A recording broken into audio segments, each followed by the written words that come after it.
Hey, so if you're wondering what's the best real estate strategy out there, well, this video is for you. Hey Daniel, Q&A intro please.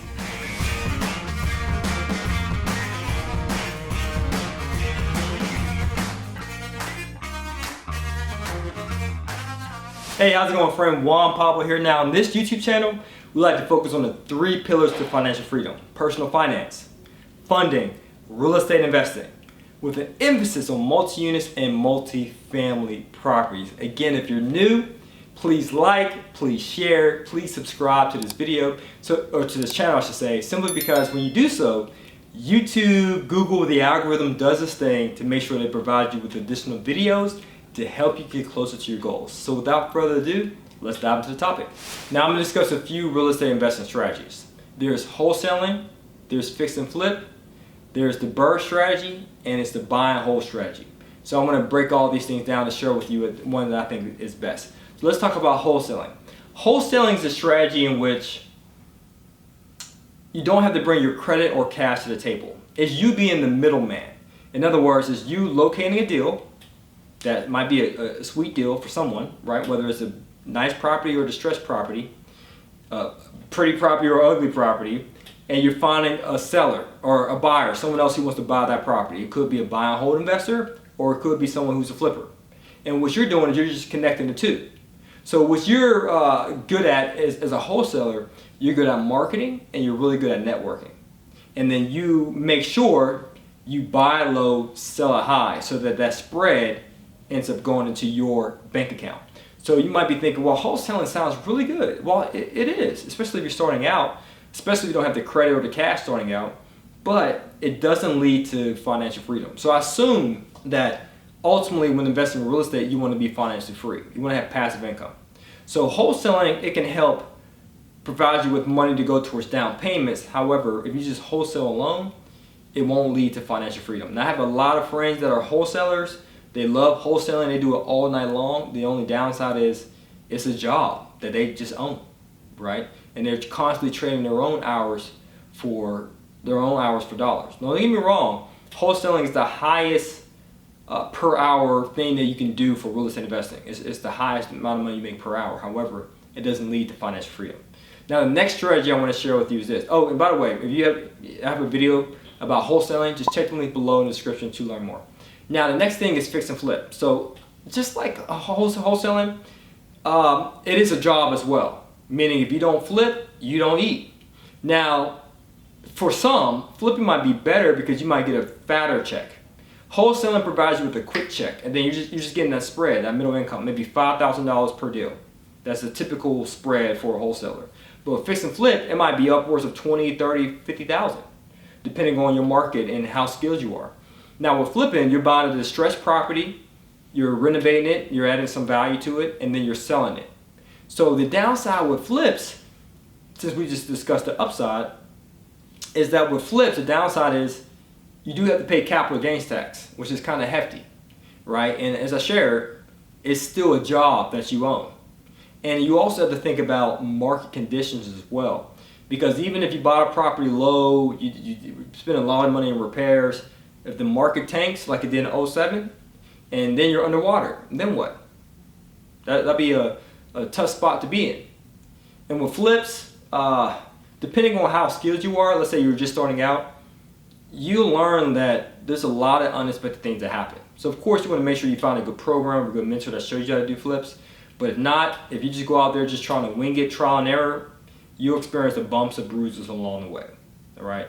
I've done about 4 flips in my career. I'm okay with them, but I'm not really trying to be great at them, or I'm not trying to do them moving forward because it doesn't align with my goals, right? So if your goal is to be financially free, when you flip, you do get a fatter check in comparison to wholesaling, but that fatter check, you can use it towards your down payment money, okay, towards buy and hold.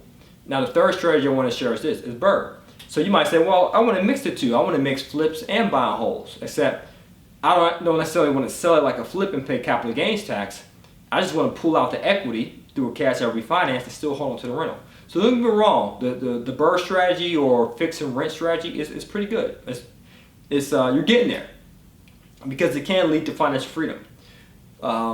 Now, what is the BRRRR strategy? The BRRRR strategy is to buy, rehab or renovate, whatever R you want to use, rent, refinance, repeat. So you're buying a distressed property, you're fixing it up, you put a tenant in there, you do a cash out refinance to pull out the equity instead of selling it. So it's similar to getting access to the equity like we do a flip, except you don't have to pay capital gains tax because it's a loan. So that's pretty sweet. The downside is it does take time. So when you buy a distressed property, it takes time to renovate it, of course. And you might have to pay holding costs. I'm not sure how you're financing it. You might have deep pockets and might be using your savings, but for most people they use hard money. And it's called hard money for a reason because the terms are hard. The interest rate is in the double digits, right? And they want their money back in 12 months or less. So as a result of using hard money, you have these payments you have to make on a monthly basis. So you have holding costs. Plus you might have to pay for the lights, you got to pay for utilities, the water, you might have to pay for insurance, taxes, and so forth, materials. So there's just a lot of things you have to pay up front before you get cash flow. And you only get cash flow once you finish the renovations and then put a tenant in there. Okay?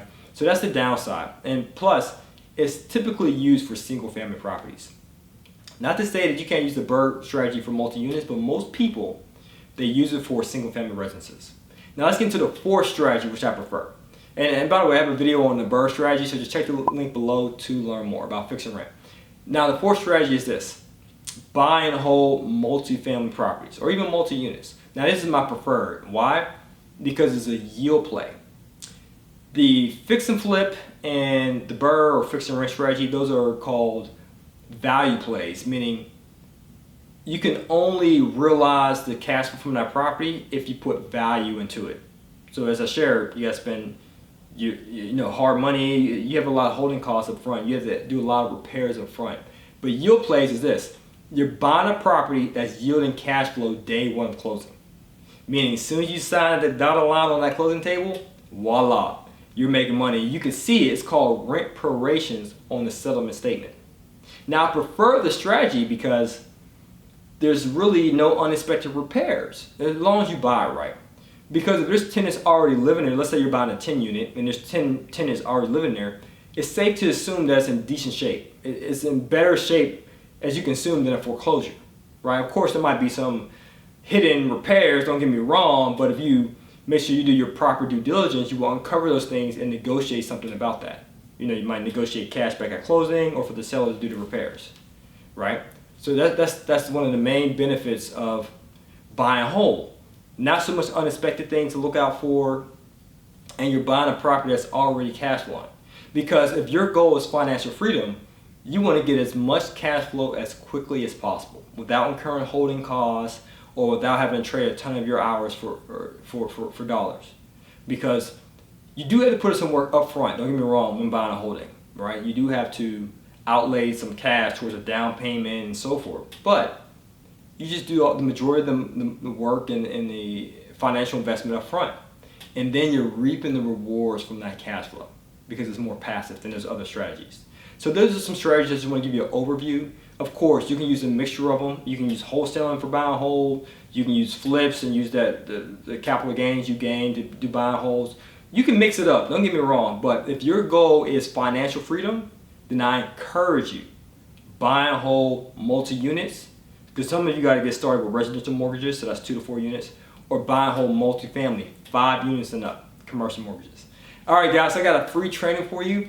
If you want to know more about how you can get started with real estate investing, using creative financing and all that good stuff, then check the link below in the description to learn more. As always, guys, this is to your success. Continue to earn passively, live passionately.